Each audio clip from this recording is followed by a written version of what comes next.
May dalawang amoy na hindi kailanman malilimutan ni Korporal Tanya de la Cruz sa buong buhay niya. Ang una ay ang amoy ng pulbura at kamatayan sa isang enkwentro sa Mindanao. Isang amoy na kumapit sa kanyang uniforme at alaala.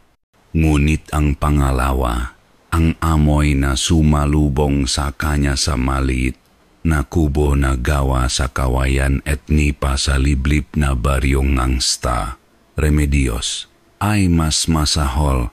Ito ay ang pinaksamang amoy ng sariwang dugo, matapang at metaliko at ng basang lupa. Tila ang sahig ng kubo ay hindi gawa sa kawayan, kundi sa lupa mismo ngang isang bagong hukay na libingan. Nakatayo si Tanya sa buka ng pinto. Ang kanyang M16 ay nakababa, ngunit ang kanyang daliri ay mahigpit na nakahawak dito. Ang liwanag mula sana isang gasera sa gitna ng silid ay nagbibigay ng nangingini na anino sa lahat ng bagay sa loop. Ginagawang halimaw ang mga pamilyar na hugis. Sa sahig, sa tabing isang malit na masangkainan, nakahandusay ang katawan ng isang lalaki, ang ama ni Pepe, si Mang Lando. Diyos ko, mahinang usal ng kasama niyang si Private Reyes mula sa kanyang likuran, ngunit para kay Tanya, ang salita ay tila hangin lamang. Ang kanyang paksasanay bilang sundalo ay kaagad na pumasok. Sinuri niya ang eksena, pilit na isinasantabi ang nangingilong amoy at ang pag-angat ng kanyang sikmura. Ang pagkamatay ay hindi simple. Ito ay brutal. Laslas ang lalamunan ng lalaki, isang malalim at pangit na hiwa na halos magiwalay sa kanyang ulo mula sa katawan. Ngunit hindi iyon ang pinakamalala. Ang kanyang dibdib ay gutay-gutay. Tila pinagpiestahan ng isang hayop na may matatalim na kuko. Nakabuyangyang ang kanyang tadyang na tila nga puting sanga ng isang patay na puno. Ang dugo ay kumalat sa sahig na kawayan, namo at nagumpisang mangitim sa mga gilid. Walang bakas ng paglalaban, isip ni Tanya. Ang mga silya ay mayos na nakatayo. Ang mga plato sa mesa ay hindi nabasag. Kung anuman ang pumatay kay Mang Lando, ginawa niya ito ng mabilis at walang awa.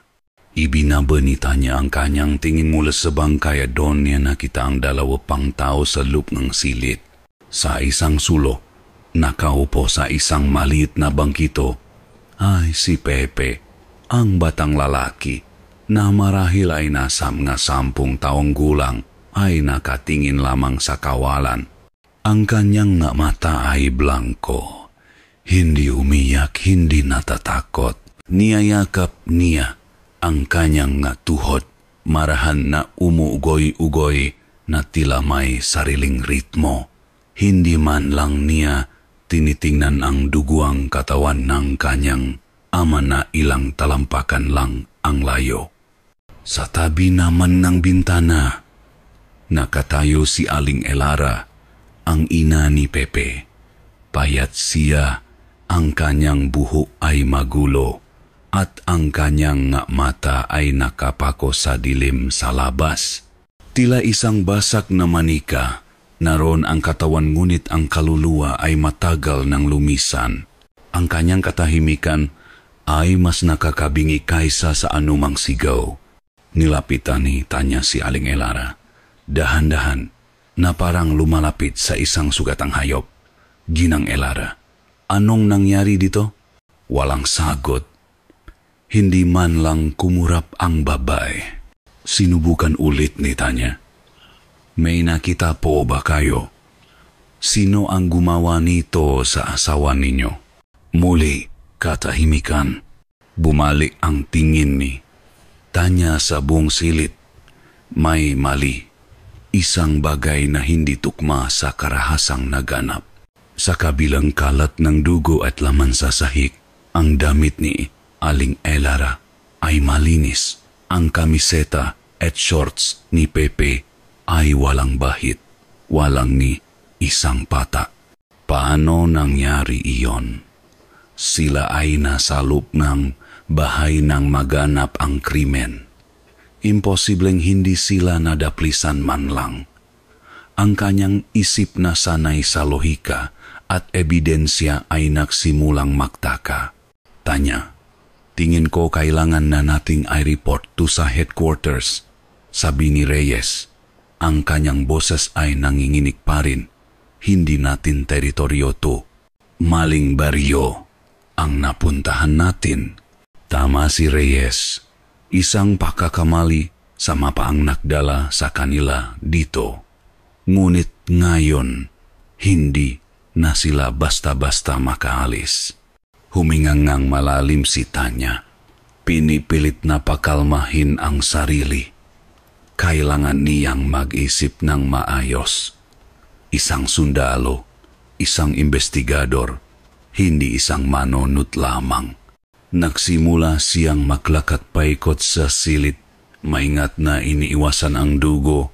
Sinilip niya ang ilalim ng mesa. Wala.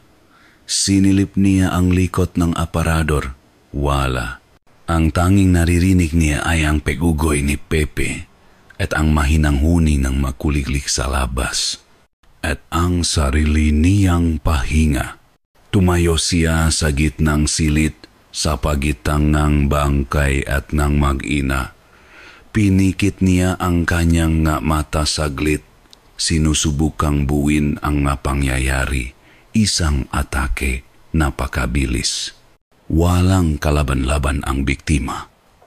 Ngunit ang salarin, paano ito nakapasok at nakalabas ng hindi nag-iwan ng ibang bakas maliban sa karumal-dumal na resulta? Idinilat niyang muli ang kanyang mata. Lahat ay tahimik, masyadong tahimik. Ang katahimikan mismo ay tila isang hiyaw na hindi niya marinig. At doon, sa gitnang katahimikang iyon, may narinig siyang isang bagay. Hindi ito malakas. Sa katunayan, kung hindi lang, sanay ang kanyang pandinig sa matunong ng panganib, baka hindi niya ito napansin. Isang mahinang kaluskos. Tumigil si Tanya sa pahinga. Nakiramdam siya. Muli, narinig niya ito. Isang tunog ng tuyong dahon o kawayan na kinakalatkat. Hindi ito nanggagaling sa labas. Hindi rin sa loob energy silid. Nanggagaling ito sa ilalim. Dahan-dahan, ibinabunita niya ang kanyang tingin sa sahi na kawayan. Ang nasiwang sa pagitan ng bawat piraso ay nagpapakitang dilim sa ilalim ng bahay. Ang amoy ng basang lupa ay tila mas tumindi. Kaluskos. Naramdaman niya ang panlalamig ng kanyang bato kasabay ng pagtinding ng kanyang mabalahibo. Tila may bumara sa kanyang lalamunan. Ang kanyang kamay ay kusa ng humigpit sa hawak ng baril. Hindi na siya sundalong naligaw. Hindi na siya investigador ng isang krimen. Isa na siyang mananabik na naghihintay sa paglabas ng isang bagay mula sa kadiliman. At sa ilalim mismo ng kawayang sahig kung saan siya nakatayo may gumagalaw. Hindi na muling narinig ni Tanya ang kaluskos. Naghintay siya. Ang bawat himay-may ngang kanyang kalamnan ay tensyonado, ang kanyang paghinga ay pinigil. Ngunit ang tanging sumagot sa kanya ay ang nakabibinging katahimikan ng kubo at ang mabagal, halos hipnotikong pag-ugoy ni Pepe sa sulok. Ang kung anumang nasa ilalim ng bahay ay tila naramdaman ang kanyang pagbabantay at nakpasya na manahimik. JPL, De la Cruz, basak ni Private Reyes sa kanyang pagkatulala. Ang boses nito ay pilit na pinatatatak. Anong gagawin natin? Bumuntong hininga si Tanya. Ipinipilit na ibalik ang autoridad sa kanyang sarili. Ay secure mo ang perimeter, Reyes. Walang lalabas, walang papasok. Ako nang bahala dito. Maghihintay tayo ng umaga. Bago pa man makatugon si Reyes, isang anino ang humarang sa liwanag mula sa pinto. Isang lalaking matipuno ang katawan, nasa mga 50 anyos, ang pumasok. Nakasuot siyang sando na bakat ang kanyang malaking tiyan at may hawak na isa pang gasera. Ang kanyang mukha ay may kunot sa noo na tila permanenteng nakaukit doon. Ngunit sinubukan niyang ngumiti nang makita si Tanya. Isang ngiti na hindi umabot sa kanyang mata. Magandang gabi, ma'am, sabi nito. Ang boses ay magaspang. Ako si Cardo, ang kapitan dito sa aming baryo. Tumango si Tanya. Kapitan, Corporal Tanya de la Cruz. Iginawing kapitan ang tingin sa bangkay ni Mang Lando at umiling-iling ito, isang eksaheradong pagpapakitang lungkot, isang karumal-dumal na krimen, isang gawain hindi sa tao. Ano ibig niyong sabihin? Tanong ni Tanya. Ang kanyang tono ay matalas. Ang gumawa niyan, sabi ni Kapitan Cardo, itinaas ang kanyang gasera na tila nahahanap ng kung ano sa madilim na sulok ng kisame, ay ang matagal ng solot sa aming baryo. Ang aswang, ma'am, pumalik na naman siya. Aswang. Narinig na ni Tanya ang salitang iyon. Magkuwentong kanyang lola na ginagamit para takutin siya nung bata pa siya. Nga halimaw na may pakpa, may mahabang dila, kumakaingang atayng tao, mga kwentong pambata. Kapitan, seryosong sabi ni Tanya, isa itong crime scene. Kailangan namin itong imbestigahan ayon sa batas, hindi ayon sa pamahiin. Isang munting ngisi ang sumilay sa labi ni Cardo, na agad din niyang binura. Batas? Walang batas ng tao dito, Sasta. Remedios, ma'am, kapak ang buwan ay bilog at ang gabi ay madilim. Ang batas dito ay ang batas ng gubat, ang batas ng halimaw na naninirahan doon. Itinuro niya ang pamilya ni Lando. Tingnan mo si Elara, wala na sa sarili, at ang kawawang si Pepe. Sila ang madalas puntiryahin ng mayan, ang mamahihina. May kung anong hindi tama sa sinasabi ng kapitan. Masyadong mabilis ang kanyang konklusyon. Masyado siyang handang isisi ang lahat sa isang nilalang na hindi pa napapatunayang totu. Kinaumagahan, iniwan ni Tanya ang bangkay sa pangangalaga ni Reyes at nagpasya siyang maglakad-lakad sa baryo ang Star. Remedyo sa liwanag na araw ay hindi ganong nakakatakot, ngunit mas malungkot. Ang makubo ay agwat-agwat, napapaligirang ng mga punong niyok at saging. Ang hangin ay maalinsangan at nanlalagkit. May amoy ng kahoy na sinusunog at bulaklak na hindi niya mawari kung ano. Sa malayo, tila isang higanteng bantay ay ang perpektong konong bulkang Mayon na ang tuktok ay natatakpan ng maulap. Ngunit ang pinakapansin-pansin ay ang manggatao.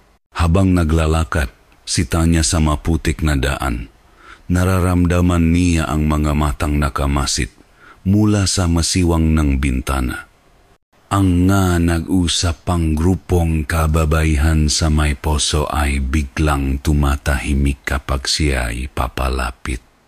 Ang nga lalaking nag-iinuman sa isang maliit na tindahan ay umiiwas ng tingin. Ang takot ay hindi lang nasa kanilang nga mata. Ito ay nasa hangin, sa paraan ng kanilang pagkilos, sa bigat ng kanilang katahimikan. May isang babae na nagwawalis sa bakuran ang nagmamadaling, hinila ang kanyang maliit na anak papasok ng bahay nang makita siya ni Tanya. Bago isara ang pinto, nakita ni Tanya na may hinawakan ang babae na nakasabit sa kanyang lik, isang maliit at maitim na bagay, isang anting-anting. Isang malawakang pagkatakot bulong ni Tanya sa sarili, sinusubukang kumbinsihin ang sarili, mas histerya. Kapag may nangyaring karahasan sa isang maliit na komunidad, naghahanap silang madaling paliwanag. Isang halimaw, isang demonyo. Mas madaling tanggapin yon kaysa sa katotohanang ang kapitbahay mo ay maaring isang mamamatay tao. Ngunit habang pilit niyang pinanghahawakan ang lohika, bumabalik sa kanyang isipan ang eksena kagabi. Ang kalmadong si Pepe, ang malinis na damit ni Elara, ang kaluskos sa ilalim ng sahig. Hapon na nang bumalik siya sa kubo na pansamantalang itinalaga sa kanya ni Kapitan Cardo, isang maliit na silis sa likod ng bahay ng kapitan mismo. Pagod ang kanyang katawan at isip. Humiga siya sa kanyang makitit na higaan at ipinikit ang mga mata. Nang imulat niya ito, padilim na. Isang kulay kahel na liwanag ang pumapasok sa maliit na bintana. Bumangon siya, kinapa ang kanyang baril na nasa tabi niya. Naramdaman niya ang pamilyar na bigat nito. Isang pirasong bakal at lohika sa isang mundong tila nababaliw. Lalapit sana siya sa bintana para isara ito nang may mapansin siyang isang bagay na wala ron kanina. Nakasabit sa trangkang bintana mula sa isang pirasong pulang sinulit ay isang maliit na anting-anting. Gawa ito sa isang maputing buto, marahil butong manok na maingat na hinugis. Nakatali ito ng mahigpit, isang tahimik na mensahe. Agad na tumayo si Tanya. Hinawakan ang anting-anting. Maligamgam pa ito, na tila kalalagay lang doon. Tumingin siya sa labas. Wala siyang nakitang tao. Tanging ang mapuno na nagsisimula ng lamunin ng dilim. Sino ang naglagay nito dito? Hindi niya alam kung ito ay isang babala, isang paraan ng pagsasabing umalis ka na o isang uri ng proteksyon. Ngunit isang bagay ang sigurado, may nakamasid sa kanya. At sa baryong ito na puno ang mabulong, ang mahindi nagsasalita ang siyang pinakanakakatakot. Ang gabi sa esta, Remedios ay may sariling buhay. Hindi ito ang gabing sanay si Tanya sa siyudad, kung saan ang dilim ay laging may kahalong ilaw trapiko at ingay ngang masasakyan. Hindi rin ito ang gabing sanay siya sa kampo, kung saan ang dilim ay may kasamang disiplina at ang organisadong tunok ngang manak papatrolyang bantay. Ang gabi dito ay dalisay. Isang kumot ng kadiliman na napakakapal na tila lalamunin ka ng buo. At ang katahimikan ay puno ng ngatunok na hindi niya maintindihan. Ang huning ng gakulisap ay tilam gabulong. Ang kaluskos ng gadahon sa hangin ay tilam gayabag. Ang bawat anino ay tila may sariling hininga. Nakahiga si Tanya sa kanyang higaan, bukas ang mamata, nakikiramdam. Hindi niya inalis ang anting-anting sa bintana. May kung anong parte sa kanya ang maliit na batang babaeng nakikinig sa makwento ng lola ang nagsasabing mas mabuting hayaan na lang ito doon. Ilang oras ang lumipas. Ang tanging naririnig niya ay ang ritmikong pahuningang kulilik at ang sarili niyang tibok ng puso. Dahan-dahan, sa kabilang kanyang pag-ingat, dinalaw siya ng antok. Napapikit siya at doon niya narinig. Nagsimula ito bilang isang mahinang tunog, halos hindi marinig, isang halinghing. Isang tunong paghihirap na dalang hangin mula sa direksyong gubat. Agad na napadilat si Tanya. Ang kanyang katawan ay alerto. Tumingin siya sa bintana. Ang buwan ay nakatago sa makakapal na ulap. Tumayo siya. Kinuha ang kanyang baril at isang flashlight. Muli ang halinghing. Mas malakas ngayon. Hindi ito tunong ng hayop. Mayroon itong pihating ang isang tao, ngunit mayroon ding kabangisan na hindi niya mawari. Tila isang boses na nasa pagitan ng pag-iyak at pag-ungol. Kinilabutan si Tanya. Bawat hiblang kanyang pakatao ay sumisigaw na manatili sa loop na ikandado ang pinto at maghintay sa pagsikat ng araw, ngunit hindi niya magawa. Dahil kasabay ng halinghing, may narinig siyang isa pang tunog. Isang iyak, ang iyak ng isang bata. Pepe. Bulong niya. Namumula ito sa kubo ng pamilya ni Lando, nga 50 metro lang ang layo mula sa kinaroroonan niya. Ang iyak ni Pepe ay malakas at punong takot. Isang iyak na tila nakakita, itong isang bagay na hindi dapat makita. Walang paalinlangan, binusan ni Tanya ang pinto at tumakbo palabas. Hindi niya binusan ang kanyang flashlight. Ang kanyang mata, sanay na sa dilim, ang nagsilbing gabay niya sa baku-bakong daan. Ang malamig na hamog ay dumampi sa kanyang balat. Ang halinghing mula sa gubat ay tila sumasabay sa bawat hakbang niya. Isang nakakakilabot na musika sa kanyang pagtakbo. Mas malakas ang yak ni Pepe. Inay, inay. Nang marating ni Tanya ang bukana ng kubo, biglang tumahimik ang lahat. Tumigil ang iyak ni Pepe. Tumigil din ang halinghing mula sa gubat. Ang tanging naririnig na lang niya ay ang sarili niyang pahahabol ng hininga. Itinuto niya ang baril sa pinto. Dahan-dahan, itinula niya ito. Isang mahinang langit-ningit ang tuno na nilikha nito. Sa loob, ang gasra ay halos maubos na. Ang liwanag nito ay andap-andap. Sa liwanag na iyon, nakita niya si Aling Elara nakaluhod sa sahig. Mahigpit niyang niyayakap si Pepe na nakasupsop ang mukha sa kanyang dibdib. Ang maliliit nitong balikat ay nanginginig pa rin mula sa pag-iyak. Aling Elara, tawa ni Tanya. Ang kanyang boses ay halos pabulong. Dahan-dahang itinaas ni Elara ang kanyang ulo. Ang kanyang mukha ay nababalot ng anino, ngunit nakita ni Tanya ang kanyang mata malalaki at mailap.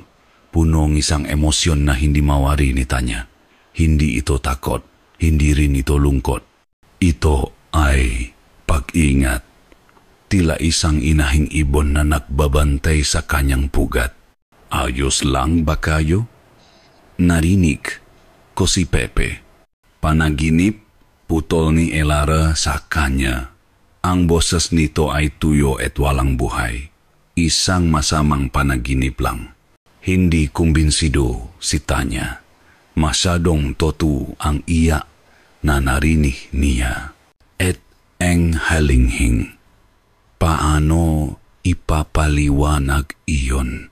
Ang asawa ko, dinadalaw niya kami sa aming pagtulog. Dagdag ni Elara, ibinaling ang tingin sa sahig na kawayan kung saan minsang nakahandusay ang bangkay ni Lando. Hindi siya matahimik. Pinagmasdan ni Tanya ang mag-ina. Si Pepe ay huminahon na. Ang kanyang pahinga ay unti-unti nang nagiging regular. Tila ligtas siya sa mabisik ng kanyang ina. Ngunit may kung anong pakiramdam si Tanya na ang panganib ay hindi pa lumilipas. Tila ito'y naghihintay lang sa labas. Nagmamasid. Babalik na ako sa tinutuluyan ko, sabi ni Tanya. Pero kung may kailangan kayo, sumigaw lang kayo. Tumango lang si Elara. Hindi inaalis ang kanyang nga mata kay Pepe. Dahan-dahang umatras si Tanya. Ang kanyang nga pandama ay nananatiling alerto. Isinara niya ang pintong kubo at huminga ng malalim. Ang hangin ay malamig at ang katahimikan ay tila mas mabigat kaysa kanina. Naglakad siya pabalik. Ang kanyang nga bota ay lumilihang malambot na tunog sa mamasa-masang lupa. Hindi niya binuksan ang kanyang flashlight. Mas pinakakatiwalaan niya ang kanyang nga mata sa dilim. At iyon ang nagligtas sa kanya. Nang malapit na siya sa kanyang tinutuluyan, napahinto siya. May isang bagay sa lupa, isang bagay na hindi naroon kanina. Doon, sa basang putik na tinatamaan ng manipis na sinak ng buwan na sumilip mula sa mga ulap, ay may mga bakas. Lumuhot si Tanya para suriin ito ng mas malapitan. Agad niyang naramdaman ang pamilyar na panlalamig sa kanyang batok.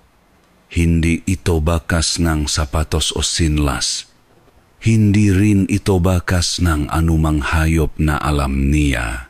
Ang mabakas ay malalaki. Mas malaki pa sa paang isang matipunong lalaki. Ang hugis ay tila paang tao, ngunit ang madaliri ay abnormal na mahahaba at payat. At sa dulong bawat daliri, may malalim na kalmot sa putik na tila iniban matatalim at makakapal na kuko. Sinundan niya ang direksyon ng mabakas gamit ang kanyang mamata. Nagsimula ito sa gilid ng gubat, tumawid sa daan at huminto mismo sa harap ng kubo ni na Pepe. May ilang bakas na magulo, tila nakpabalik-balik sa isang lugar bago nakpatuloy. Dito nagsimulang bumilis ang tibok ng puso ni Tanya. Ang direksyon ng nga bakas ay hindi pa punta sa kubo, hindi pa pasok. Ang mabakas ay nagmula mismo sa ilalim na kubo ni na Pepe at Elara. At ang direksyon nito ay palabas, palayo, patungo sa kadiliman ng gubat. Tila ang kung anuman ang nakiwan ng nga bakas na ito ay hindi isang bisita na dumalaw. Ito ay isang residente na umalis. Tumayo si Tanya. Ang kanyang isip ay naguguluhan. Ang halinghing, ang iya ni Pepe, ang nga bakas, ang lahat ay tila mapiraso ng isang palaisipan na hindi niya mabuo. Ang teorya niya tungkol sa mas histeriya ay unti-unting gumuho at sa lugar nito, isang mas nakakatakot na posibilidad ang nabubuo. Ang halimaw na sinasabi ni Kapitan Cardo. Paano kung totoo ito? At ang mas nakakakilabot na tanong na pumasok sa kanyang isipan na nagpatindi sa lahat ng balahibo sa kanyang katawan. Kung ang halimaw ay lumabas mula sa ilalim ng bahay ni na Pepe, ano o sino ang itinaboy nito papalayo? Ang araw ay sumikat na may kasamang panibagong determinasyon para kay Tanya. Hindi na niya maaring ipagwalang bahala ang nangyayari. Ang nga bakas sa putik ay hindi produktong imahinasyon. Ang halinghing ay hindi gawa-gawa. May isang bagay na toto at mapanganib sa baryong ito at kailangan niyang malaman kung ano iyon, may aswang man o wala. Ang kanyang plano ay simple at mapanganib. Kailangan niyang makapasok muli sa kubo ni na Pepe habang wala sila. Kailangan niyang makita kung ano ang nasa ilalim ng bahay na iyon.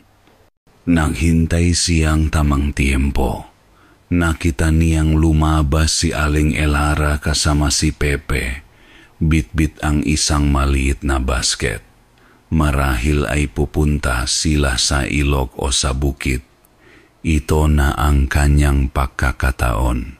Mabilis ngunit maingat, lumapit si Tanya sa kubo. Tumingin siya sa paligid. Ang baryo ay tila abala sa kani-kanilang gawain. Walang nakatingin. Dahan-dahan niyang itinulak ang pinto na sa kabutihang palat ay hindi nakakandado. Pumasok siya sa loob. Ang amoy ng dugo ay bahagya ng humupa, napalitan ng amoy nga alikabok at lumang kahoy. Ang kubo ay mas maliwanag sa sikat ng araw, ngunit ang liwanag ay tila nagpapatingkat lang sa kalungkutan ng lugar. Lumuhod si Tanya sa sahig na kawayan. Ang masiwang ay sapat na lapat para makita niya ang dilim sa ilalim. Ang lupa ay mamasa-masa at madilim. Kinuha niya ang kanyang flashlight at itinutok ang sinag nito sa ilalim. Wala siyang nakitang kakaiba. Tanging matuyong dahon, ilang pirasong basak na banga at makakapal na sapot ng gagamba. Walang bakas ng anumang nilalang. Walang palatandaan na may nanirahan doon. Imposible, bulong niya sa sarili. Sigurado siya sa direksyon ng maga bakas kagabi. Muli niyang sinuyot ng liwanag ang ilalim ng bahay. Mas mabagal ngayon at doon sa pinakasulok na bahagi. Sa ilalim mismong lugar kung saan natutulog ang mag-ina, may napansin siyang isang bagay na hindi dapat naroon. Isang piraso ngang sahig na kawayan ang tila mas bago kaysa sa iba. Ang kulay nito ay mas matingkad. Nang kanyang itulak, ito gamit ang dulo ng kanyang baril. Bahagya itong umangat, isa itong takip. Isang lihim na lagusan. Ngunit ang mas nakakuha ang kanyang pansin ay ang nasa ilalim ng lumang papak. Ang higaan na gawa sa kawayan. Nakatago sa ilalim nito na natatakpan ng isang maruming kumot ay ang dulo ng isang bagay na gawa sa maitim na kahoy. Hinila niya ang kumot. Isang baul. Ito ay isang maliit at lumang baul na yari sa kahoy na nara. Ang magilit nito ay may maukit na tilam na dahon at bulaklak. Ang kandado nito ay kalawangin na, ngunit nakasara pa rin. Sinubukan niyang buksan ito, ngunit matibay. Nahanap siyang maring ipambukas. Nakakita siyang isang lumang gulok sa kusina. Gamit ang lahat ng kanyang lakas, sinira niya ang kandado. Bumukas ang baul sa isang malakas na kalabog. Sa loob, ang amoy ng lumang papel at langis ang sumalubong sa kanya. Mayroong dalawang bagay sa loob. Ang una ay isang libro na balot sa katat. Isang tala-arawan. Ang mapahina nito ay naninilaw na at marupok.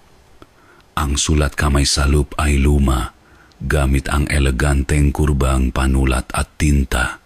Ang pangalawang bagay ang nagpatigil sa pahinga ni Tanya. Isang baril. Hindi ito ordinaryong baril. Ito ay isang lumang revolver na ang katawan ay hindi gawa sa ordinaryong bakal. Ito ay kumikinang na tila liwanag ng buwan. Kahit na nasa loob silang ang madilim na kubo, gawa ito sa pilak. Ang hawakan nito ay gawa sa maitim na kahoy at may nakaukit na isang simbolo, isang buwang gasuklay. Ang pagkakagawa nito ay napakapino, tila isang obra maestra ng isang platero. Hinawakan niya ito. Malamig ito sa kanyang palat Ngunit may bigat na tila naglalaman ito ng makuwento at kasaysayan. Kasamang baril ay isang maliit na supot na katat. Sa loop nito, 6 na bala, 6 na balang pilak. Ibinalik niya ang kanyang pansin sa tala-arawan. Binuklat niya ito sa isang pahina sa gitna. Ang sulat ay mahirap basahin, ngunit naunawaan niya ang ilang salita. Ang sumpa ay isang tungkulin, hindi parusa, isang bigat na kailangang pasanin. Ang tagabantay, dugo sa dugo. Bago pa niya may pagpatuloy ang pagbabasa, isang tunok ang nagpatigil sa kanya. Mayabag, papalapit, mabilis. Si Aling Elara, pabalik na siya. Agad na kumilos si Tanya. Isinara niya ang baul, ngunit sa kanyang pagmamadali, hindi niya namalayan na ang isa sa mabalang pilak ay nahulog mula sa supot. Itinulak niya ang baul pabalik sa ilalim ng papag at ibinalik ang maruming kumot sa ibabaw nito. Ilang segundo lang bago bumukas ang pinto. Pumasok si Aling Elara, kasunod si Pepe. Napahinto sila nang makita si Tanya sa gitna ng kanilang silid. Ang mamata ni Elara, na kanina'y blanco, ay biglang nakaroon ng talim.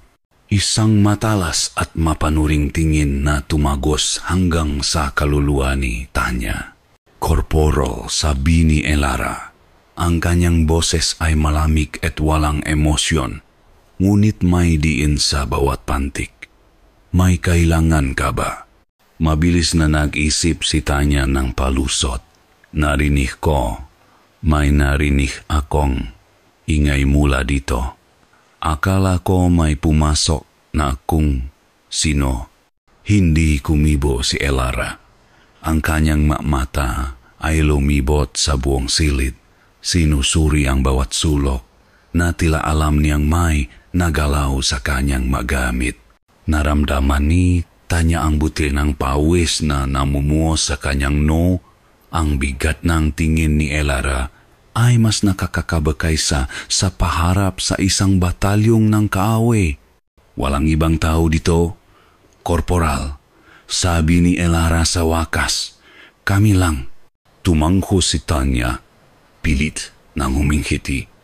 Mabuti kung kanon, siha, alas na ako paumanhin sa abala. Nagsimula siyang maglakad papunta sa pinto.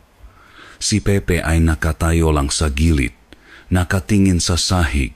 Ngunit habang papalapit si Tanya sa pinto, isang kislap sa sahig na kawayan ang nakakuha ng kanyang pansin. Ang bala. Ang kumikinang na balang pila. Nahulog ito malapit sa panan ng papa at sa bawat hagbang niya palayo, tila ito sumisigaw, narito ako, ibinulgar mo kami. Nanigas si Tanya. Hindi niya ito maaring iwan. Kung makita ito ni Elara, malalaman niyang binuksan niya ang baul. Ngunit hindi rin niya ito maaring pulutin. Masyadong halata. Tumalikot siya na kunwaring may nakalimutan. Ang flashlight ko pala. Naiwan ko yata. Ngunit huli na ang lahat. Si Pepe na kanina'y tahimik ay dahan-dahang lumakad papunta sa kinaroroonan ng bala. Yumuko siya. Pinulot niya ang maliit at kumikinang na bagay. Hindi siya tumingin kay Tanya. Hindi rin siya tumingin sa kanyang ina. Dahan-dahan, itinaas niya ang kanyang kamay at iniabot ang bala kay Aling Elara. Kinuha ni Elara ang bala mula sa palat ng kanyang anak. Tinitigan niya ito saglit. Ang kaninang lamig sa kanyang mamata ay napalitan ng isang bagay na mas malalim, mas madilim. Isang bagay na tila apoy na matagal nang natutulog at ngayon ay nagsisimula ng magliyab. Hindi siya nagsalita. Tinitigan lang niya si Tanya. At sa tinging iyon, alam na ni Tanya ang lahat. Alam na ni Elara. At sa unang pagkakataon, mula nang tumuntong siya sa baryong iyon, naramdaman ni Tanya ang tunay na takot. Hindi takot sa isang halimaw na may pangil at pakpak, kundi takot sa isang tahimik na ina na may hawa na isang balangpila. Walang salitang namutawi sa pagitan nila. Hawak ni Aling Elara ang balangpilak. Ang kanyang nga daliri ay nakakuyom dito na tila isa itong banal na relikya. Ang kanyang nga mata ay hindi bumibitaw sa pagkakatitik kay Tanya.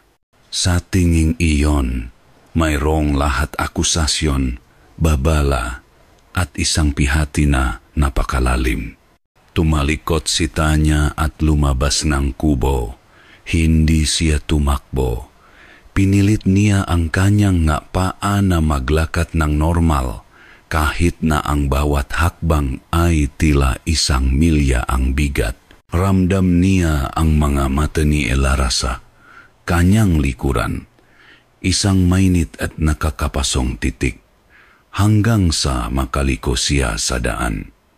Gabi na nang makaroon siya ng lakas ng loob na harapin ang isa pang bagay na ninakaw niya, ang talarawan. Sa kanyang silid, sa liwanag ng isang nanginginig na kandila, binuksan niya ang librong balot sa katat.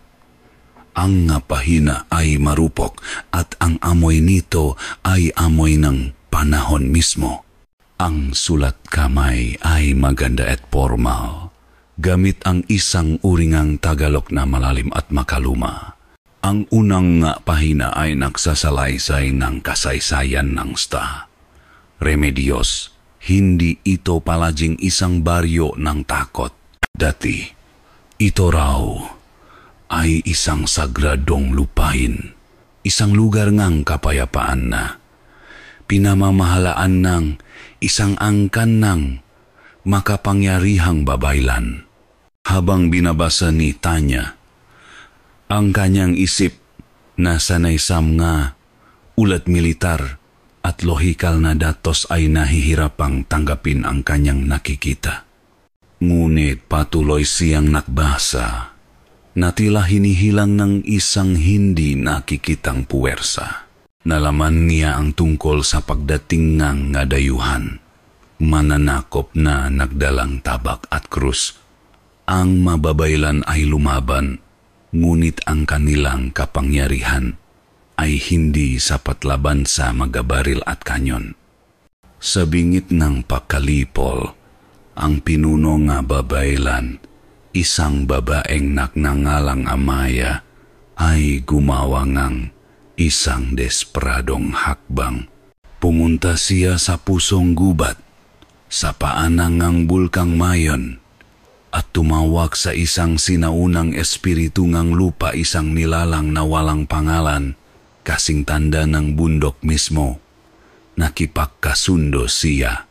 Ang kasunduan ay simple.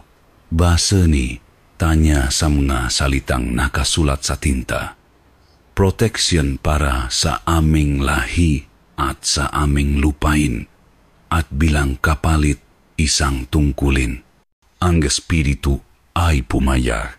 Ibinigay nito sa angkan ni Amaya ang isang kapangyarihan, ang kakayahang mag-anyong isang nilalang gabi, isang halimaw na may lakas na kayang tumalo sa sinumang mananakop, isang aswang.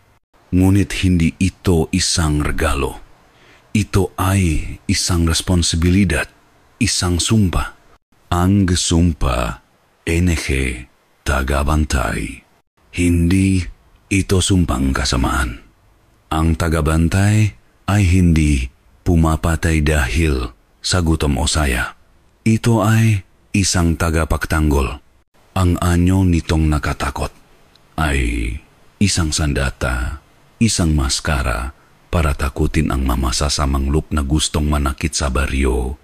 Ang bawat henerasyon, isang miyembro ng kani, amaya namay, dalang marka ang marka ng buwang, gasuklay ay kailangang akuin ang sumpa, kailangan niyang maging halimaw para protektahan ang mga tao.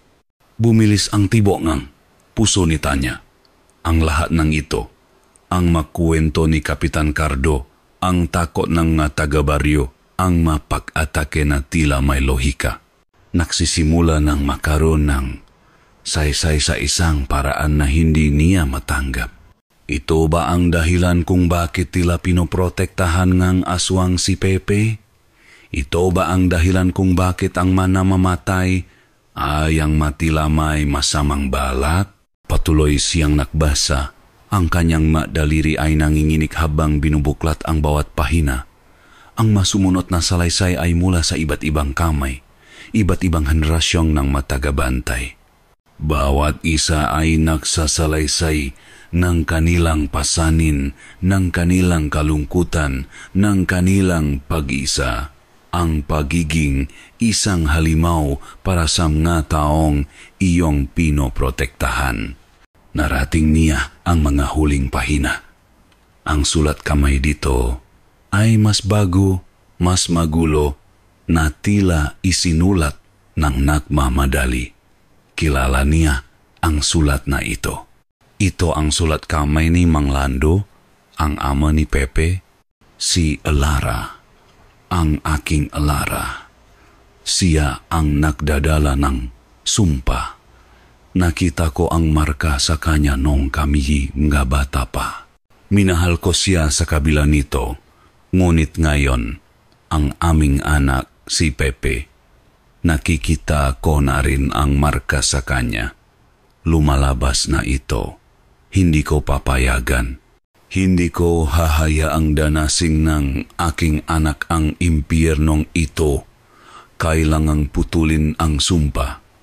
Kahit na ang kapalit nito ay ang buhay ng aking pinakamamahal. Napahinto si Tanya. Ang hangin ay tila nawala sa kanyang nabaga. Si Aling Elara, siya ang tagabantay, siya ang aswang, at si Mang Lando ang plano niya. Ito ang dahilan. Ito ang dahilan kung bakit siya namatay. Nagmamadali niyang binuklat ang huling pahina ng tala-arawan, umaasang mayroon pang paliwanag.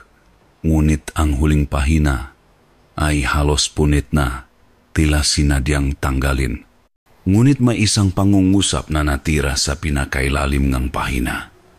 Nakasulat ito sa ibang tinta, mas maitim at tila nanuyo na, tila dugo. Ang basbas ng habag ay tanging may pagkakalo ng kamay na may kadugo. Tinitigan ni Tanya ang masalita, ang basbas ng habak. Isang pagpapalangang awa, hindi isang sandata para pumatay, isang paraan para magbigay ng kapayapaan. Biglang pumasok sa kanyang isipan ang baril na pila at ang tanong na nagpatayo ng lahat ng balahibo sa kanyang bato. Kung ang baril ay hindi para patayin ang aswang, para saan ito? At ano ang ibig sabihin ng kamay na may kadugo? Ang kahalaman mula sa tala-arawan ay isang mabigat na pasanin. Hindi na tinitingnan ni Tanya ang remedyo sa parehong paraan. Ang bawat tahimik na residente, ang bawat anino sa ilalim ng mapuno, ang bawat bulong na dala ng hangin, lahat ay may bagong kahulugan. Ang baryo ay hindi lang biktima. Ito ay isang kulungan na pinoprotektahan ng sarili nitong bilanggo. At si Aling Elara, hindi na siya isang baliw na balo sa paningin ni Tanya.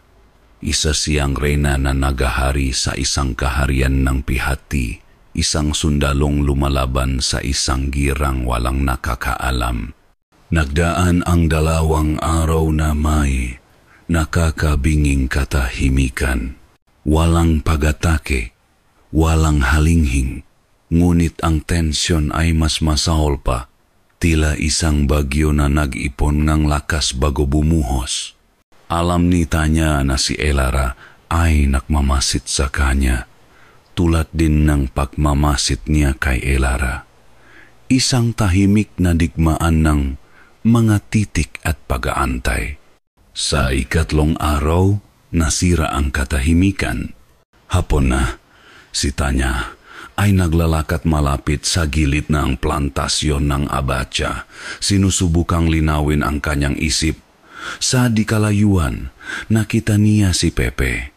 Nag-iisa itong naglalaro, kumukuhangang mabato at inihahagis sa isang maliit na sapa. Ang kanyang makilos ay simple at inosente, isang maliwanag na tuldok sa gitnang madilim na kapaligiran. Ngunit hindi siya nag-isa ng matagal.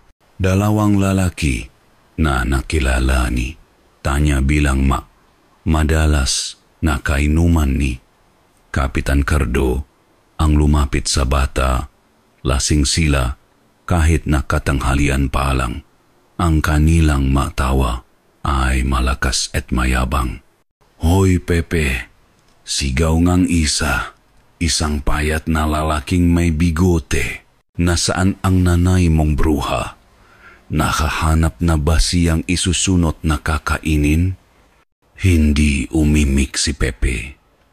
Patuloy lang siya sa pakahagis ng bato. "Tingnan mo to, bingi yata," sabi naman ng isa, isang mas malaking lalaki na may peklat sa mukha.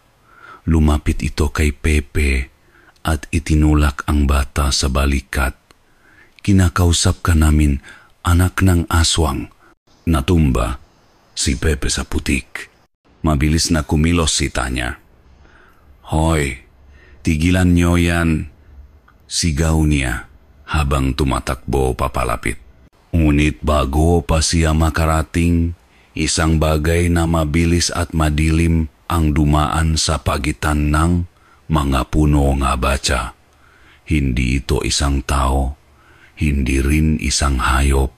Ito ay isang anino, isang pahiwating ng paggalaw na sinundan ng isang malakas na ihip ng hinanagpagalaw sa mga dahon.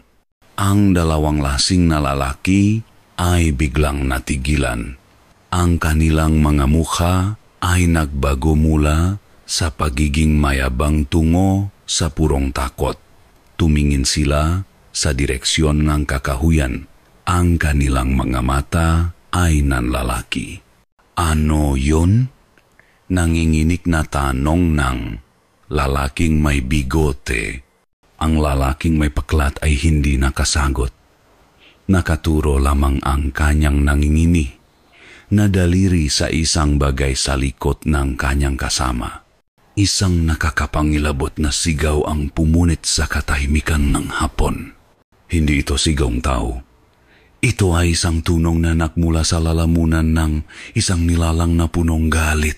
Tumakbo ang dalawang lalaki, nakakandara pa sa takot, patungo sa mas malalim na bahagi ng plantasyon. Ang madilim na anino ay sumunod sa kanila na tila isang agila na humahabol sa dalawang daga. Naiwan si Tanya. Nakatayo. Ang kanyang baril ay nasa kamay ngunit hindi niya alam kung saan ito tutok. Si Pepe ay tumayo mula sa putik.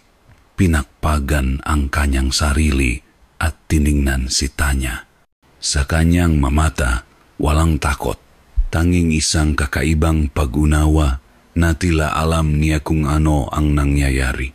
Kinabukasan, kumalat ang balita na parang apoy. Natagpuan ang mga bangkay ng dalawang lalaki sa gitna ng plantasyon.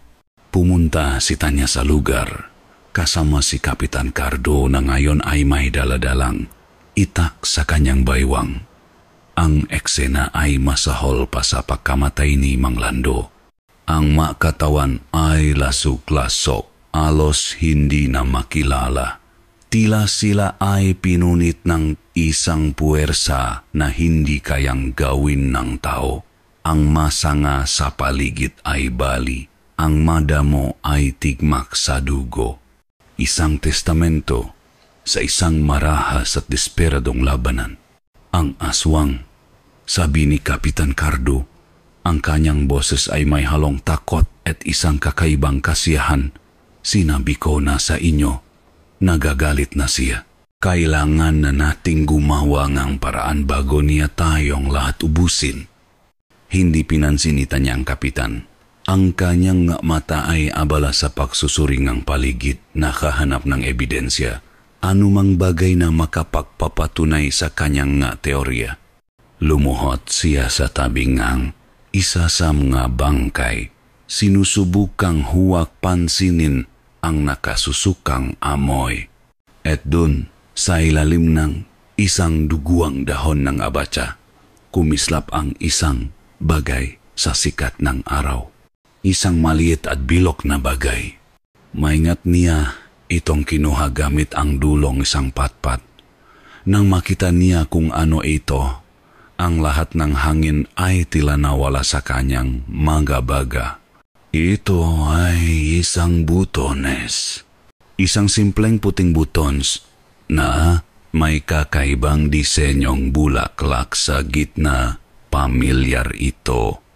Napaka-pamilyar. Biglang bumalik sa kanyang alaala ang imahe ni Aling Elara noong araw na unang beses niyang nakita ito. Nakatayo sa tabing bintana, nakasuot ng isang luma at kupas na bestida. Isang bestida na may parehong-parehong butones. Ang butones sa kanyang palat ay tila mas mabigat kaysa sa kanyang baril. Ito ay hindi na isang pirasong ebidensya, ito ay isang hatol. Hindi na naghintay si Tanya.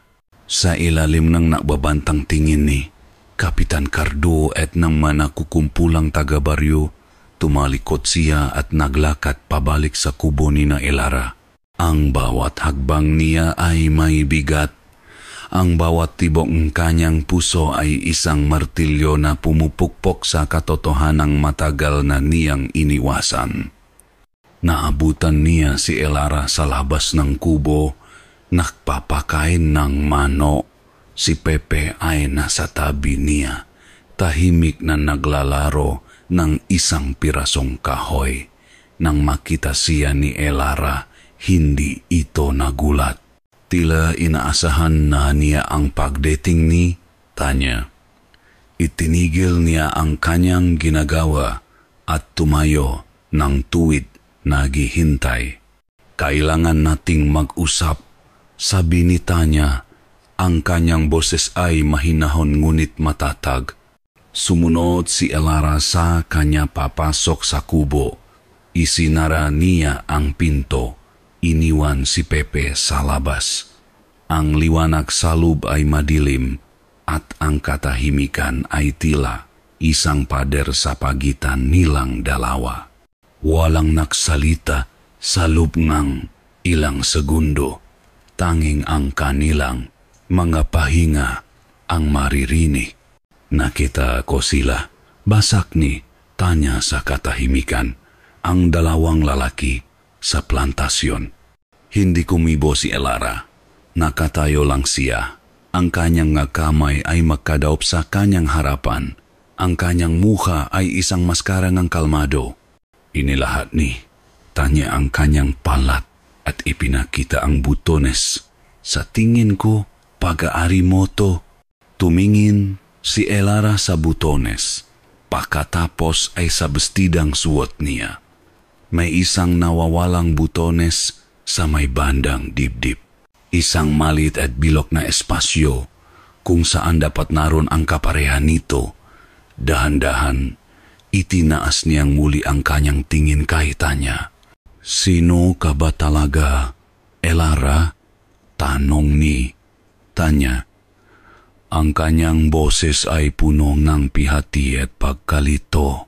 Isang mahabang katahimikan ang namayani. Inaasahan ni Tanya ang pagkakaila, ang galit, ang pag-iyak. Ngunit ang nakuha niya ay isang bagay na mas nakakagulat, isang buntong hininga. Isang malalim na buntong hininga na tila nagmula sa kaibuturan ng isang kaluluwang pagod na sa pagtatago. Matagal na rin mula nang may ibang nakaalam. Mahinang sabi ni Elara, ang kanyang boses ay iba na. Wala na ang pagkabaliw, wala na ang kawalan. Ito ay boses ngang isang taong matagal nang naiisa. Kinuha ni Tanya ang talaarawan mula sa kanyang bulsa at ipinatong ito sa mesa. Binasa ko to, pagkatapos inilabas niya ang baril na pilak at ipinatong sa tabi ng libro. At nakita ko to. Napatingin si Elara sa mga bagay sa mesa. Ang kanyang kalmadong mukha ay bahagyang nanginig.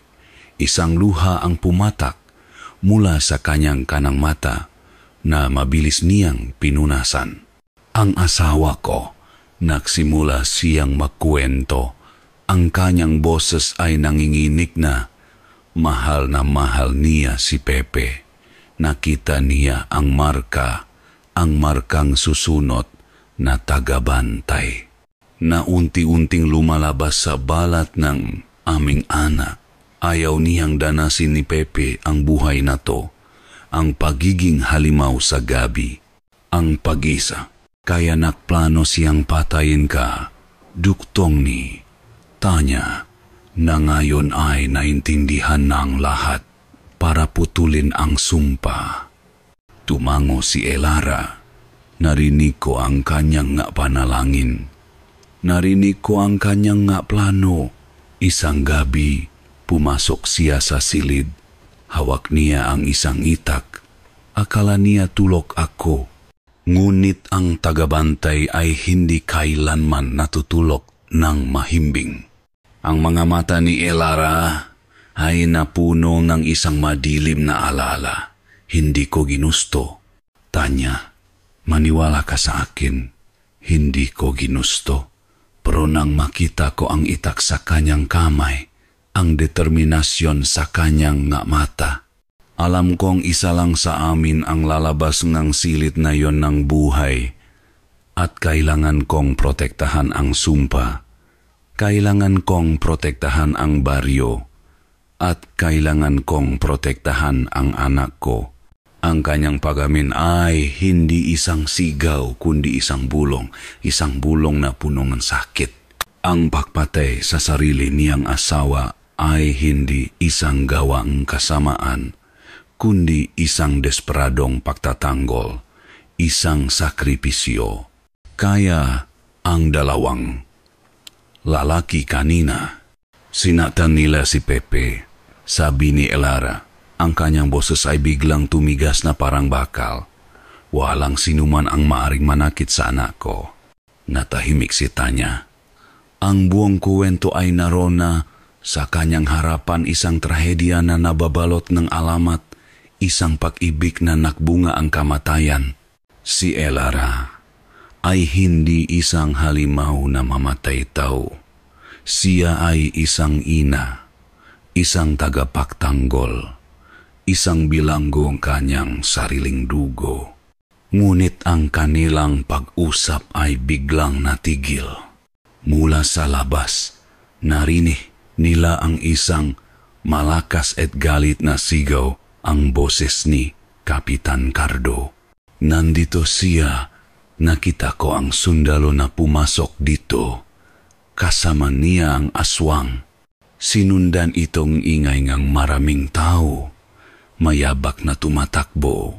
Masigaw na punong galit at takot. Palibutan ang bahay.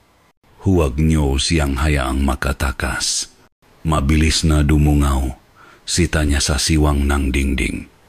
Sa labas, ang dilim ay nagsisimula ng bumaksak. Ngunit sapat pa ang liwanag para makita niya ang eksena.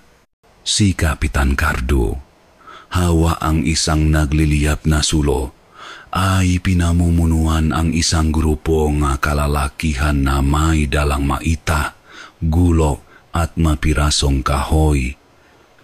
Nakita ni Kapitan Cardo ang kanilang pag-usap. At ngayon ginagamit niya ang takot ng matao para sa sarili niyang layunin. Sunugin. Sigaw ng kapitan. Sunugin ang pugat ng demonyo. Aling Elara. Mainit na gumapang sa maugat ni Elara. Hindi ito ang init ng galit na naramdaman niya sa plantasyon kanina. Iba ito. Ito ay isang pamilyar na init. Isang sinaunang apoy na nananahan sa kanyang dugo, ang tawak ng sumpa, ang pagising ng tagabantay. Narinig niya ang masigaw sa labas, aswang, demonyo, sunugin, ang masalitang iyon ay matagal na niyang naririnig sa kanyang mabangungot. Ngunit ngayon, totoo na ang maito, ang mamukha sa labas, na tinatanglawan ng mga nagningas na sulo ay hindi mamukhang dayuhan. Sila ay sinamang teban, ang mangingisda, sinilo, ang magsasaka. Mataong nakikita niya araw-araw, mataong pinoprotektahan niya sa gabi. Ngayon, sila ang kanyang mga ngaso. Ang takot na naramdaman niya ay hindi para sa kanyang sarili. Ang kamatayan ay isang matagal ng kaibigan na laging nag-abang sa dilim. Ang takot niya ay para kay Pepe, ang kanyang munting Pepe na nasa labas, nag-iisa sa gitna ng lobong nagagalit. Pepe, bulong niya, ang kanyang mata ay nanlalaki sa pag-aalala. Tumingin siya kay Tanya, ang sundalo, ang dayo.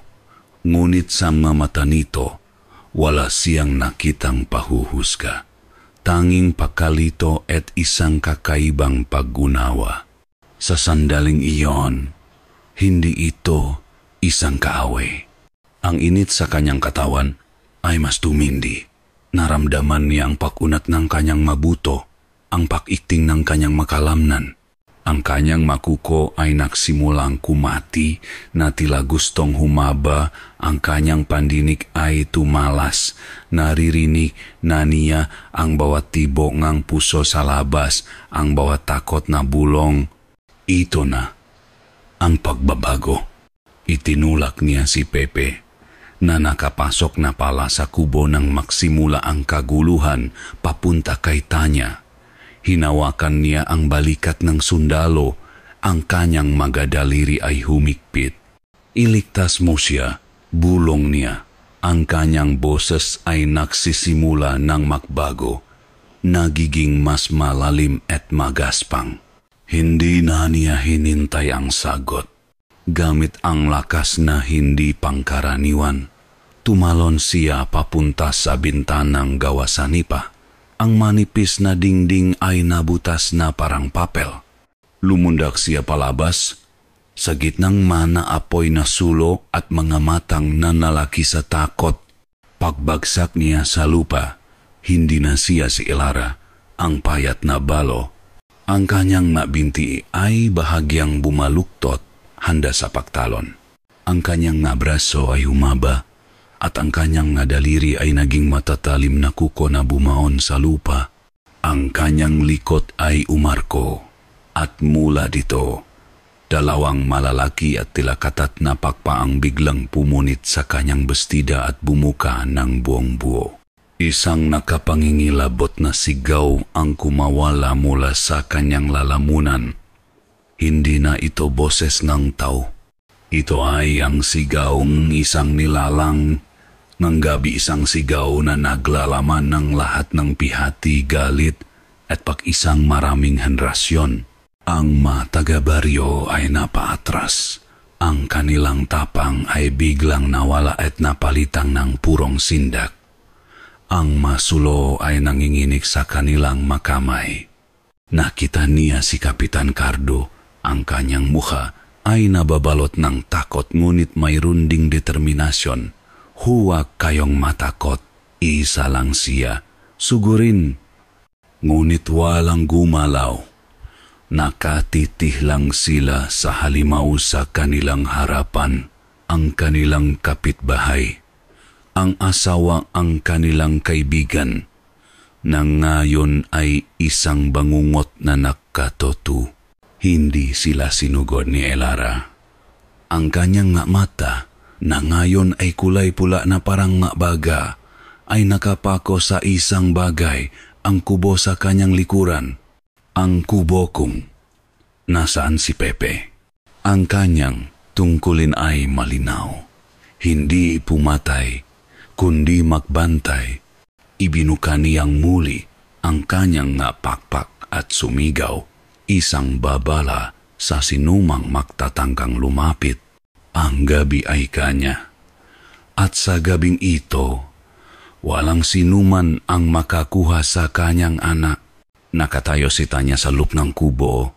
Ang kanyang puso ay dumadagundong sa kanyang dibdib.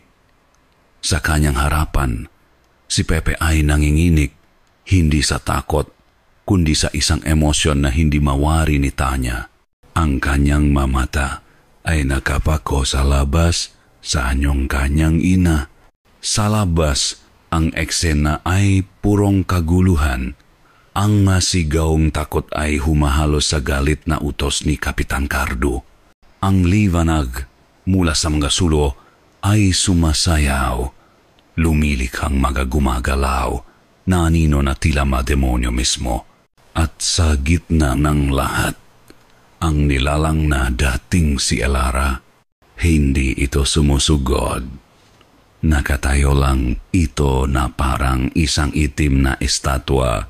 Ang mapagpa nito ay nakabuka na tila isang kalasag. Pinoprotektahan ang kubo. Bawat sigaw nito ay hindi pananakot, kundi isang babala. Huwag kayong lumapit. Ngunit si Kapitan Cardo ay hindi natinak. Nga duwag, hindi iyan Diyos. Isa lang yang hayop. Patayin ang hayop. May isang lalaking nakaruna, lakas ng loob. Sumigaw ito at itinapon ang kanyang sulo papunta sa bubong na nipang kubo. Agad na kumalat ang apoy. Ang tuyong nga dahon ay mabilis na nagliyab. Dito na kumilos ang aswang. Sa isang kisap mata, lumipad ito. Hindi mataas, kundi mababalang, isang itim na kidlat na dumaan sa hangin. Sa isang malakas na pagaspas ng kanyang pakpak, pinatalsik niya ang lalaking nahagis ng sulo. Bumaksak ito sa lupa, walang malay. Hindi niya ito pinatay. Itinumba lang. Nakita ni Tanya ang katotohanan sa kanyang mamata. Si Elara ay hindi lumalaban para pumatay. Lumalaban siya para magtaboy, para protektahan. Kailangan nating umalis dito. Sigaw ni Tanya kay Pepe. Hinila ang bata palayo sa nag-apoy na dingding. Ngunit ang isip ni Tanya ay nahahati. Ang sundalo sa kanya ay nagsasabing tumakas, iligtas ang bata, iwan ang gulo.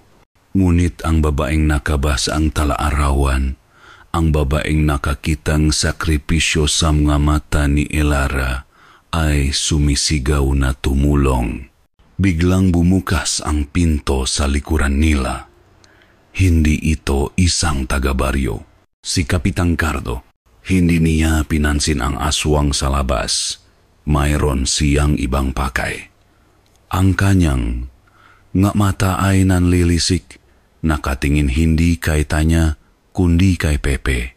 Akin na ang bata, sabi ni Cardo. Ang kanyang boses ay mahina ngunit punong kasakiman. Siya ang susi. Kung mawawala ang huling kadugo, mawawala na rin ang sumpa. Magiging atin na ang lupain. Walang nang makbabantay. Ngayon, naintindihan na ni Tanya ang lahat, ang tunay na halimaw. Hindi ang nilalang na may pakpak sa labas, kundi ang taong may kasakiman sa loob. Hindi takot ang nag-udyok kay Cardo, kundi ambisyon. Gusto niyang angkinin ang lupain ng baryo at ang sumpangang tagabantay ang tanging hadlang. Hinarangan ni Tanya si Pepe. Hindi mo makukuha ang bata, sabi niya. Itinaas ang kanyang M16 at itinutok sa kapitan. Tumawa si Cardo, isang pangit na tawa. Tingnan mo ang sarili mo, sundalo. Ipinatatanggol mo ang isang demonyo. Hindi ka na sundalo, isa ka ng kakamping halimaw. Sa isang mabilis na kilos, itinaas ni Cardo ang kanyang ita at sumugot. Hindi kay Tanya, kundi kay Pepe na nasa likod niya. Walang oras si Tanya para bumaril. Ang tanging nagawa niya ay harangin ang atake gamit ang kanyang sariling katawan. Ngunit bago pa tumama ang ita, isang malakas na pagaspas ang narinig niya sa kanyang likuran. Isang madilim na anino ang dumaan sa ibabaw niya. At isang pakpak na matigas na parang katat at bakal ang humarang sa ita ni Cardo. Umaksa ang ita ni Kapitan Cardo sa pakpaang aswang. Isang malakas na tuno ng metal na tumama sa isang bagay na mas matigas pa ang umalingaw-ngaw sa loop na susuno na kubo. Ang talim ay hindi tumagos. Ang aswang, si Elara, ay nasa pagitan na nila. Ang katawan nito ay puno ng sugat at pasumula sa masulo, ngunit ang mamata nitong pula ay nakapako kay Cardo. Isang tingin ng dalisay na galit ng isang ina na nakitang sasaktan ang kanyang anak. Inakap ng isang pakpak si Tanya at Pepe. Itinutulak sila palayo sa panganib. Ang isa pang pakpak ay ginamit nitong panghampas, tumama sa dibdib ni Cardo. Lumipat ang kapitan at bumaksak sa kabilang dulong silid. Nabitawan ang kanyang itak. Umungol ang aswang. Isang tuno na namula sa kaibuturan ng lupa at dahan-dahan itong lumapit sa nakahandusay na kapitan. Si Cardo ay gumapang paatras. Ang kanyang mukha ay puno na ngayon ng purong takot. Ang kanyang tapang ay tuluyan ng nawala. Huwag, parang awa mo na, pagmamakaawa niya. Ngunit huli na ang lahat. Para sa isang tagabantay, may mga kasalanang hindi mapapatawad. Ang pagtangka sa buhay ng huling pag-asa ng angkan ay isa sa mga iyon. Ibinuka ng aswang ang bibig nito. Ipinapakita ang matatalim na pangil. Sa isang mabilis at walang awang kilos, tinapos nito ang buhay ni Kapitan Cardo. Katahimikan, ang tanging naririnig na lang ay ang lagiti ng apoy na unti-unting kumakain sa kubo. Pagkatapos ng kanyang ginawa, ang lakas ay tila biglang nawala sa katawan ng aswang. Bumagsak ito sa lupa, umuungol sa sakit. Ang mapakpa nito ay nanghina, ang makuko nito ay umurong sa harap mismong mamata ni Tanya. Ang anyong halimaw ay unti-unting naglalaho, nakbabalik sa anyong isang babae, si Elara. Duguan, sugatan, at halos hindi na makahinga. Gumapang siya palapit kay Tanya at Pepe. Ang kanyang mamata ay hindi na pula, kundi ang pamilyar na mga matang punong pagod at pihati. Iniabot niya ang kanyang nanginginig na kamay, hindi kay Pepe, kundi kay Tanya. At ang kanyang nga mata ay tumingin sa baywang ni Tanya, kung saan nakasugbit ang baril na pila. Naintindihan ni Tanya ang basbas ng habag. Kinuha niya ang baril. Ang pilak ay malamig sa kanyang nanginginig na kamay. Itinutok niya ito kay Elara. Si Elara ay tumingin sa kanya at sa unang pagkakataon ngumiti ito. Isang mahinang ngitingang pasasalamat, isang pakiusap, isang hiling na wakasan na ang kanyang paghihirap na palayain na siya sa sumpang matagal na niyang pinasan. Sa labas, ang masigaw ay huminana. Ang taga-baryo, na kita ang tunay, na kasamaan ni Cardo at ang pagtatanggol ni Elara ay natutulala na lamang.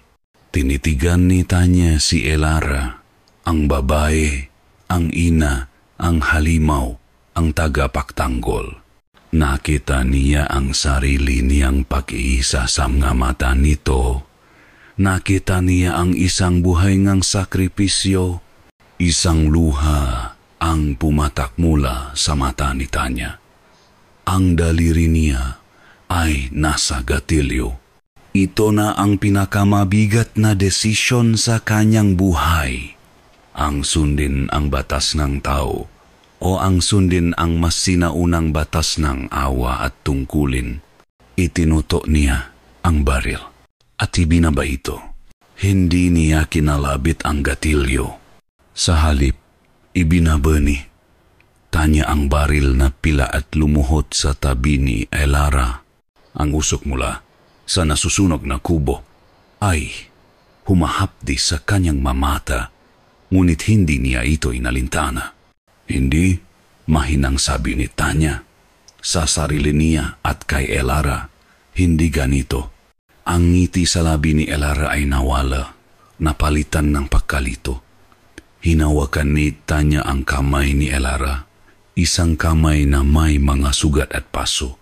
Inay, si Pepe na kanina'y tahimik lang na nanonood ay biglang tumakbo at lumuhod sa kabilang tabi ng kanyang ina. Niyakap niya si Elara, isinubsop ang kanyang muka sa dibdib nito, tulad ng ginawa niya noong gabing iyon ng halinghing. Ngunit ngayon, siya ay umiyak. Tahimik na mga luha ang dumadaloy sa kanyang nga pisngi. Tumingin si Elara sa kanyang anak. Ang lahat ng sakit sa kanyang katawan ay tila nawala. Napalitan ng isang malalim na pagmamahal. Itinaas niya ang kanyang nanginginih na kamay at hinaplos ang buho ni Pepe. Bumaling siyang muli kay Tanya. Ang sumpa, bulong niya. Ang kanyang hininga ay paunti-unti nang nauubos, mananatili. Iyon ang kanyang mauling salita. Samgabisik ng kanyang ana sa gitna ng isang nasusunog na kubo, sa harap ng isang sundalong dayo na nakaintindi sa kanyang pasanin, si Aling Elara, ang huling tagabantay ng kanyang henerasyon, ay pumanaw. Isinara niya ang kanyang mamata at ang bigat ng sumpa ay tuluyan nang umalis sa kanyang katawan. Niyakap ng mahigpit ni Pepe ang kanyang ina. Ang kanyang maliliit na balikat ay nanginini sa pagiya. Nanatili si Tanya sa kanilang tabi, isang tahimik na bantay sa kanilang huling sandali. Ang apoy ay gumagapang nasa kanilang paligid, ngunit tila hindi nila ito nararamdaman. Ang kanilang mundo ay huminto sa maliit na espasyong iyon ng pagluluksa. Habang tinitingnan ni Tanya ang makina sa gitna ng apoy, may isang bagay na nakakuha ng kanyang pansin. Ang kwelyo ng damit ni Pepe ay bahagyang nahawi dahil sa kanyang pagkakayuko. At dun, sa balat ng kanyang lik, sa ilalim mismong kanyang kanang tainga, ay may isang marka. Hindi ito dumi o paklat. Ito ay isang balat, isang birthmark na may kakaibang hugis, isang perpektong buwang gasuklay.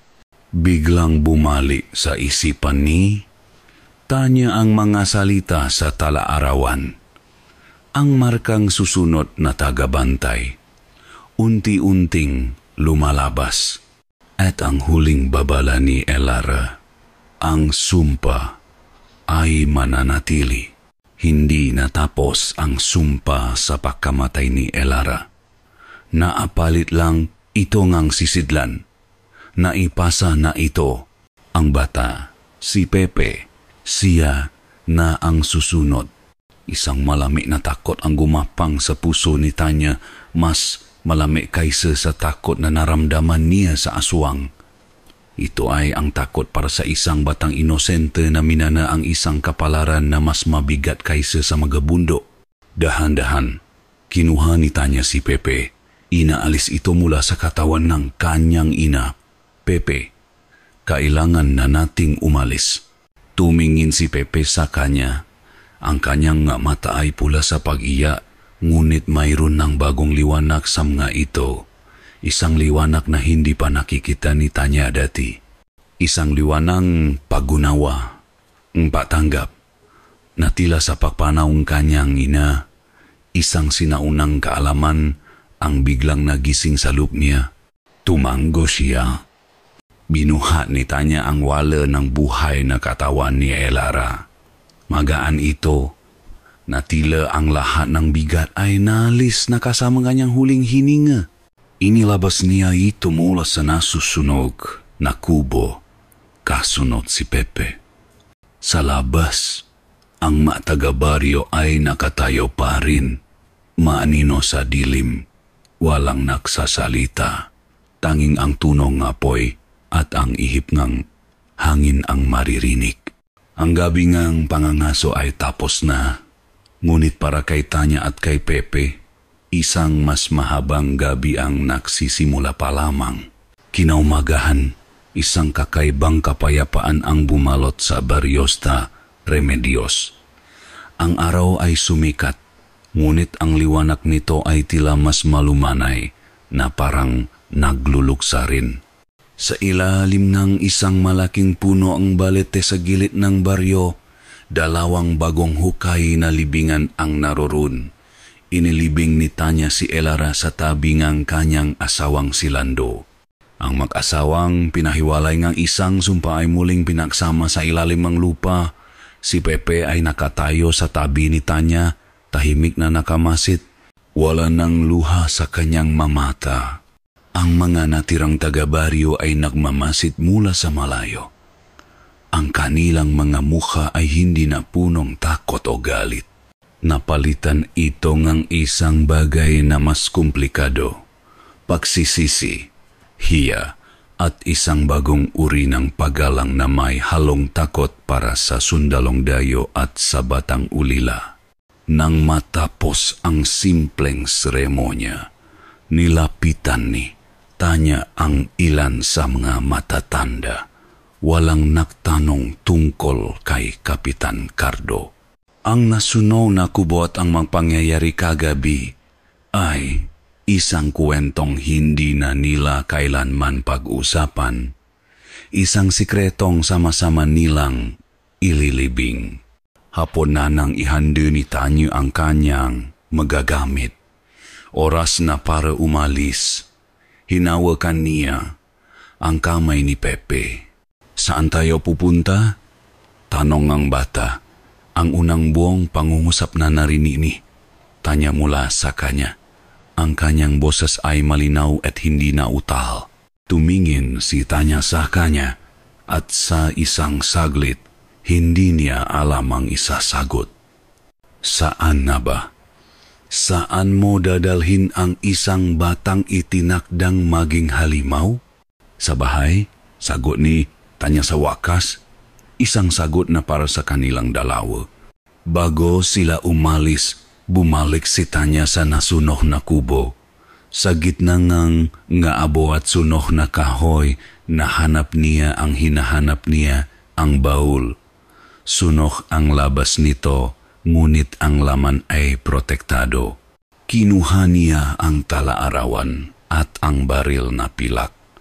Hindi na ito nga ebidensya. Mapamana na ito. Nalakat sila ni Pepe sa maputi na daan palabas ng sta. Remedios. Walang nahatid sa kanila. Ngunit ramdam ni Tanya ang mamatang nakasunod sa bawat hakbang nila. Mga matang nagbibigay galang. Pagdating nila sa dulo ng baryo, kung saan nagsisimula na ang kalsadang sementado, huminto si Pepe. Lumingon siya pabalik sa baryong kanyang iwanan. Itinaas niya ang kanyang kamay at dahan-dahang kumawi. Isang pamamalam, isang pangako. Sumunod ang tingin ni Tanya sa direksyon ng kanyang tinitingnan. At sa tuktok ng isang mataas na puno sa kilid ng gubat, sa lilim ng madahon, may nakita siyang kumislap. 2 matang pulang-pula. Isang mabilis na kislap lang na tila 2 baga na nag-apoy sa dilim bago ito nawala. Naramdaman ni Tanya ang pagtindik ng kanyang nga balahibo. Ang espiritu, ang sinaunang espiritong lupa, nagmamasid. Nagbabantay sa pag-alis ng kanyang susunod na kampeon. Isinulat ni Tanya ang kanyang opisyal na ulat. Si Kapitan Cardo at ang 2 lasing, kasama si Mang Lando, ay napatay sa isang enkwentro sa Marblelding NPA na napatpat sa lugar. Si Aling Elara ay namatay sa crossfire. Ito ay isang kasinungalingan, isang malinis at opisyal na kasinungalingan na magpoprotekta sa isang masalimuot at sinaunang katotohanan. Isang kasinungalingan para protektahan si Pepe. Umalis si Tanya sa serbisyo militar makalipas ang 1 taon. Inampon niya si Pepe bilang kanyang sariling anak. Lumipat sila sa isang tahimik na bayan sa probinsya. Malayo sa Albay, malayo sa mga bulkan at mga baryong may tinatagong sumpa. Namuhay silang ang simple. Si Tanya ay naging isang guro. Si Pepe ay lumaking isang mabait at tahimik na binatilyo. Ngunit sa bawat gabi, lalo na kapabilo ang buwan, nakikita ni Tanya ang pagbabago sa mga mata ni Pepe.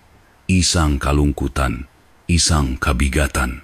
At minsan, kapag may masamang loob na nagtatangka sa kanilang bayan, may manggabalitang kumakala tungkol sa isang malaking itim na ibon. Isang anino na nagpapakita sa gabi para magtaboy ngang kasamaan. Walang nakakaalam ngang kanilang sikreto. Si Tanya de la Cruz, ang dating sundalo, ay naging isang bagong uri ng tagapag-alaga. Hindi na siya nagbabantay para sa gobyerno o sa batas. Siya na ngayon ang tagapag-alaga ng isang tagabantay. At sa isang lumang baul na nakatago sa ilalim ng kanyang kama, nakatago ang isang talaarawan at isang baril na pilak, isang paalala ng isang sumpang hindi namamatay at isang basbas ng habag na umaasa siyang hindi na niya kailanman kakailanganing gamitin.